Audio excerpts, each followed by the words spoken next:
Hi everybody, my name is Bookie and welcome to the Good Eve channel. And today I'm going to be talking about 5 steps to take in 2020 to build wealth. So at the Good Eve channel, we like to talk about lifestyle and building wealth. And look, money, let's be honest, it's one topic that everybody thinks about, but nobody seems to really want to talk about unless they're lying or they're bragging or they're showing off. So that's what we're talking about here at Good Eve. Before I get started on this topic though, I'd like you to give me a like, that's a thumbs up, and I'd like to also ask you to subscribe and share this video. Since it's 5 steps I'm sharing, share it with 5 people. Let them know, let's see, people who you think need to take these steps to get serious about building their wealth, or perhaps people who are already taking these steps, and to let them know they're doing the right thing. So what are you going to learn, or what can you take away from today? Well, I think that one of the things you're going to get is to think about, are these some steps that you are taking? Are there a few things you might be missing out? And if you're doing all the right things and these steps are not complete enough, do you know what I love? I love criticism. Let me know down in the comments. What do you think? Which steps do you think we shouldn't do? Which steps do you think are missing, are probably more important than the 5 that I have shared here today? I'd love to hear from you. All right.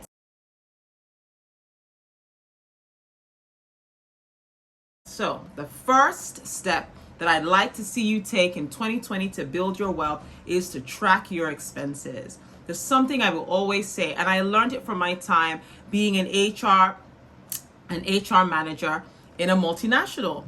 I learned that whatever doesn't get tracked doesn't get done. I saw it time and time again with people who were trying to reach targets or were working in a job. They would work, they'd come in every day, they wouldn't go home early, they wouldn't take extra breaks. But it was amazing how someone who could put in that much time could still get the equivalent of a D or an F, or even be asked and terminated from a business, even though they put in all these hours. Why?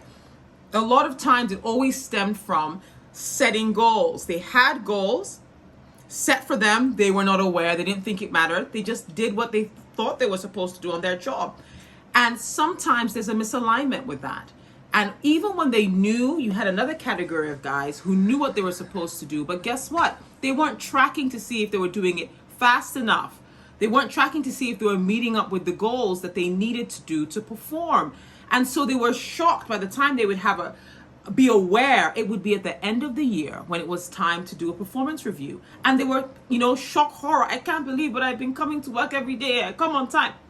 The truth is, if you don't know what the goalpost is, you could be playing basketball and thinking, I scored 100 baskets. But if the game that's being played is football and you're supposed to be scoring goals, guess what? You can score 1,000 baskets. You're still going to lose the football game. So tracking your expenses is very, very key. In 2022, I want to see you track your expenses. Write them down. What is your budget goal? What should you be spending? Are you on track?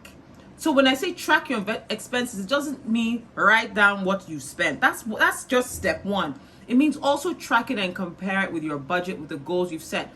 And if you've not set goals, in fact, make sure you set your money and your budgetary goals for the year. So step 2, I'd like you to see you build multiple streams of income. Look, one of the first things I'm going to tell you is building streams of income. It starts in little baby steps, little incremental actions. Let's say, for instance, you've always liked to bake and to cook, and you decide as a second business to say, you know what, I'm going to make pots of soup. I'm just going to say it. You might even be a guy. There are lots of men who cook way better than women do. You like food, you like to cook. You say, look, I'm going to cook pots of soup. You create an Instagram page and you put it out there. You want to order a pot. I don't cater.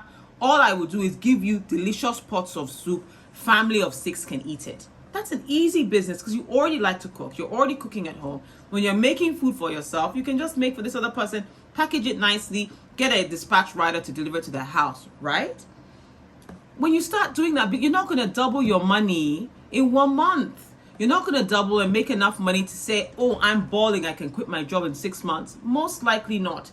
You're going to have to learn to deal with customers, You're going to learn to deal with the delivery guys. You're going to have to learn where to procure high quality ingredients at a very good and reasonable cost so you can make enough profit. You're going to make some mistakes. Some people are going to reject your soup maybe because there was sand in it. It wasn't well washed or something. You're going to have all these challenges. And while you're learning the ropes of that second stream of income to stabilize and find a way to automate it as much as possible so you can do your day job but also start building that stream. Maybe when you start doing the providing of food, making of pots of soup, you realize that I have a really good source from the market. I can provide it to a second business and say, okay, we can provide you fresh ingredients. Because you're already doing the market or you already have a really reliable, path that you've created for sourcing the materials. That can be your third stream of income. So there's so many things that you can look at, but you have to be patient. That's why I said start building. I didn't say stop prospering or profiting or balling or spending money from your multiple streams of income. That is not what I said. What I said is you need to start building it. Building it. And the truth is most of the most lucrative streams of income look like they're not going to make money when they start. They look like the profit or the gain from those businesses are so small. It's almost embarrassing to admit that that's what you're doing. But you stay the course. If you're a woman and you know about intimate things, underwear, lingerie, and that's an area you can start, and you like to have on weekends, have lingerie parties, invite people in, take pictures of it nicely. I didn't say on your body because I know we're conservative here. And share it to your friends. Oh, this season is coming up. Try this. We have it in different sizes.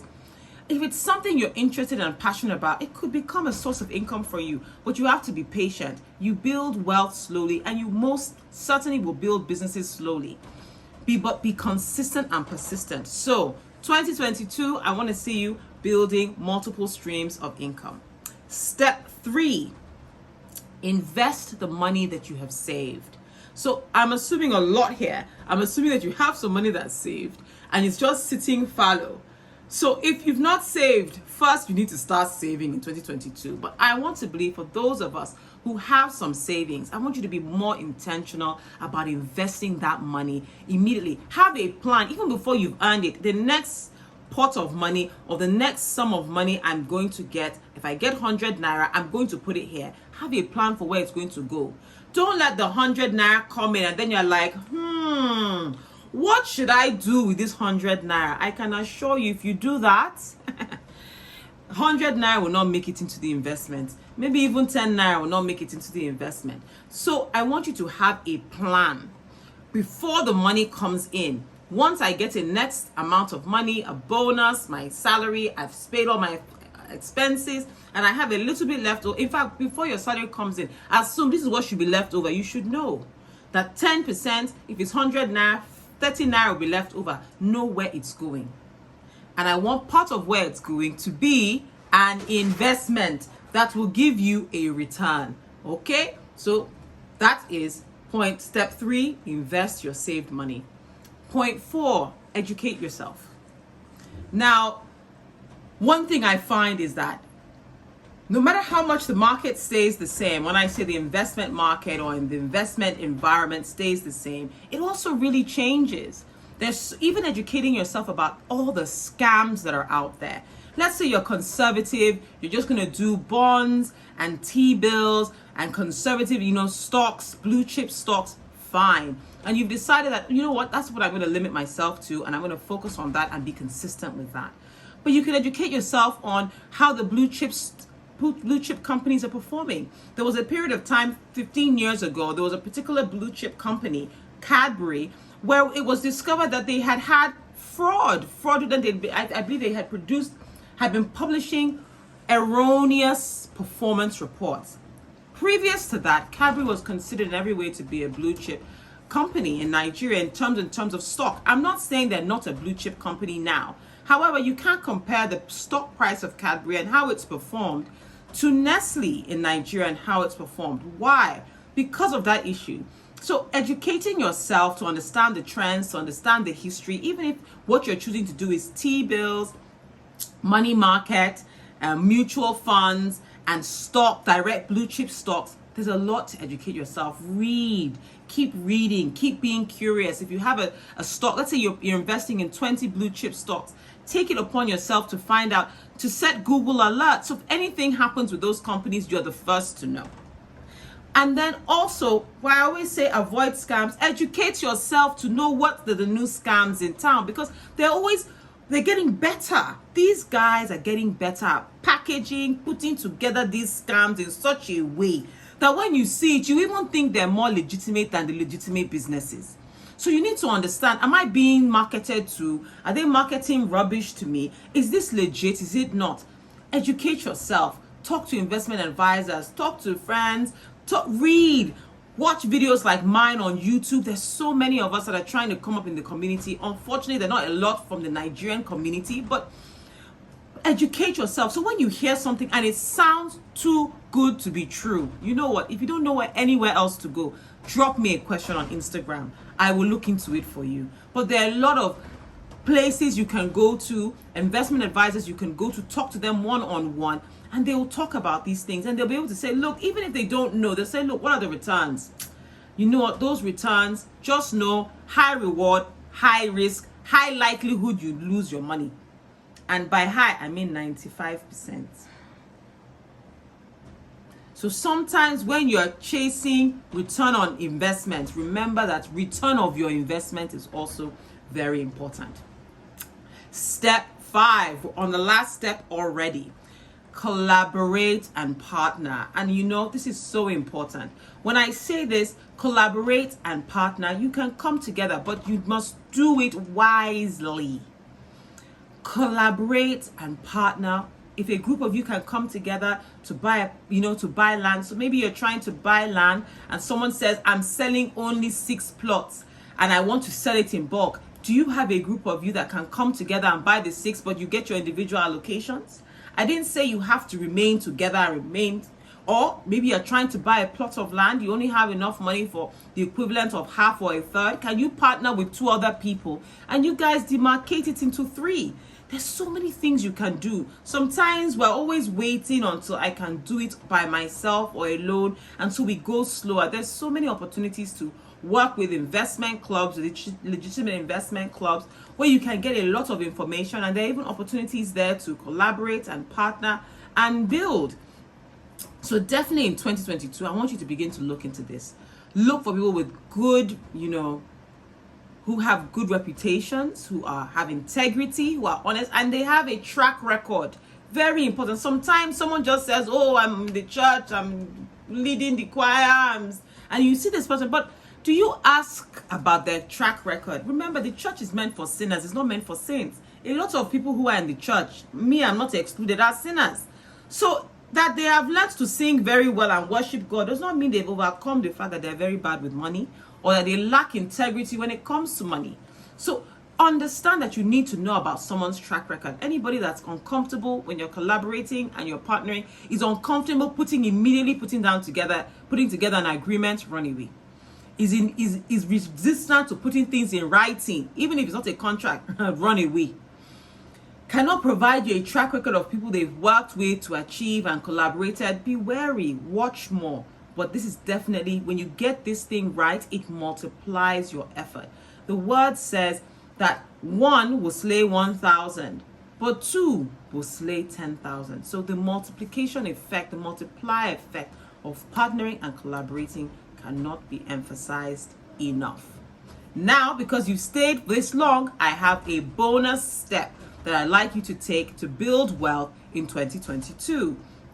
And then I want you to speak to and consistently, at least once every 2 months, touch base with professionals, investment professionals, reputable ones, at least quarterly.